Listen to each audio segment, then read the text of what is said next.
October 2023. I'm right now in Germany with my family. So, if you don't know, I want you to know. Happy birthday to me today. Thank God for my life. So, I greet all of Yoruba people all over the world. I greet you for your support and love. Thank you so much and God bless you.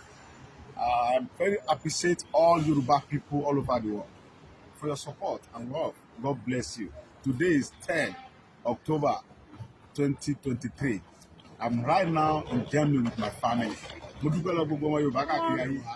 Oṣù kẹwàá. Bẹ́ẹ̀ni. 2023. Bẹ́ẹ̀ni. Mo wà nílùú Germany pẹ̀lú family mi báyìí. Mo dúpẹ́ lọ gbogbo ọmọ Yorùbá káàkiri ayé. Pàápàá jùlọ bàbá mi Bánjí Akíntóyè. Mo dúpẹ́ lọ́wọ́ yín. Gbogbo ẹ̀yin ẹgbẹ́ YSDL. Bàbá òkè bí ọ̀run. Yẹmí ni mo fẹ́ dárúkọ. Mo dúpẹ́ lọ́wọ́ brọ́dà mi Honorable Senior Pella. Ó sojú ọ̀sẹ̀ yìí ó dúró tì mí tán Ọlọ́run bá mi dúró tì ẹ̀ tọmọtọmọ Ọlọ́run ní fún wọn náà lẹ̀. Àṣẹ. Thank you so much. Mo kí gbogbo ọmọ Yorùbá pátápátá ẹ̀kọ́ àdó tí ojú òní tì. Èmi náà rẹ̀ ní já yín tàn mọ́. Mi ò ní já yín ní polówó láíláí. Àjọpọ̀ àtijọ́pọ̀ àbáyé àtijọ́ lẹ̀pọ̀. Adéjọ́ délẹ̀ lérí láti Ọlọ́run. Ẹ̀sìn mo dúpẹ́ lọ́ọ̀fì. Òun lẹ gbọ́ yẹn o lọ́wọ́ Olúwa mi bàbá wa bàbá orílẹ̀-èdè Sunday ọmọ Adéyẹmọ tí mo fi tọ̀wọ̀tọ̀wọ̀ pé orúkọ wọn pẹ̀lú ìyá wa ìyá orílẹ̀-èdè Adérọ́pò Adéyẹmọ èní yìí ọjọ́ ayọ̀ yín ni kò wá ní dìbàjẹ́ ayọ̀ yín á túbọ̀ máa lọ sókè lọ sókè lọ sókè bí ẹ ṣe fi àwọn nǹkan tí yín lẹ̀ tẹ́ ń gbọ́ ti àwa ọmọ Yorùbá Elédùmarè á gbọ́ gbogbo àdúrà yín gbogbo nǹkan tẹ́ ń gbàdúrà fún ní kọ̀rọ̀ Ọlọ́run ọba mi àná ọba ìní ọba ọ̀la á dá yín lóhùn ní gbangba orílẹ̀-èdè Yorùbá tá wá ń jà fún yìí wípé kí wọ́n fún wa ní ẹ̀tọ́ wa kí àwọn ọmọ Yorùbá ká kúrò nínú ìgbèkùn ká kúrò nínú ìdè ká kúrò lóko ẹrú nínú ìlú wa Ọlọ́run ọba aláàánú á jẹ́ kẹ́ ẹ mú wa débẹ̀ láyọ̀ àti àlàáfíà mo fi àkókò yìí mo fi dúpẹ́ lọ́wọ́ bàbá mi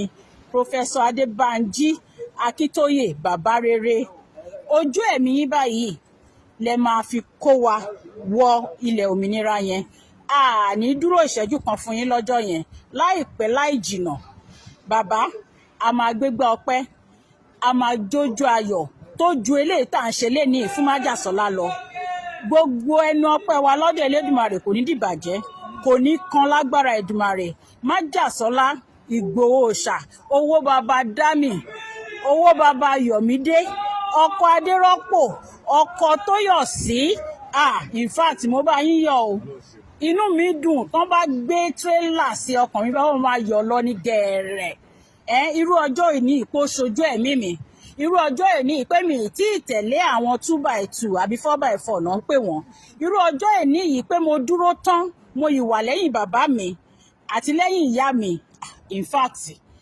ìdùnnú mi o kò ní dẹkún. Advice mi fún gbogbo ọmọ Yorùbá ni pé ẹ jẹ́ ká ṣera lọ́kàn ká ṣera gírí.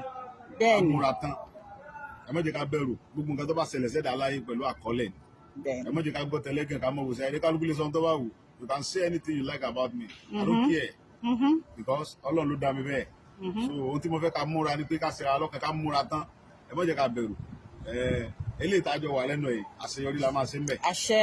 Ọlọ́run dẹ̀ wà pẹ̀lú gbogbo yín Ọlọ́run bá mi dúró ti gbogbo ọmọ Yorùbá àtọkùnrin àtobìnrin tẹ́ nífẹ̀ẹ́ mi káàkiri Ọlọ́run bá nífẹ̀ẹ́ yín o ẹ̀ ní parẹ́ Ọlọ́run wọlá ọjọ́ bíi mi ní ọjọ́ kẹwàá oṣù kẹwàá ọdún 2023 Ọlọ́run wá fi òmìnira fún mi débi pé ìlú Jámánì mo ti wá sí ọjọ́ ọdún pẹ̀lú àwọn fámìlì yẹn. Ọlọ́run tóbi bẹ́ẹ̀ ni.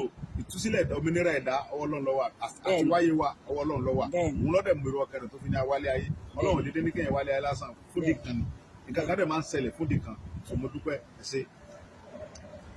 Ìgbòho òòṣà Ìgbòho màmá wa ẹ sọ nǹkan fún wa bínú yín tí ẹ ṣe dùn tó ẹ jọ ẹ tiẹ̀ dúpẹ́ lọ́wọ́ Ọlọ́run alihamdulilayi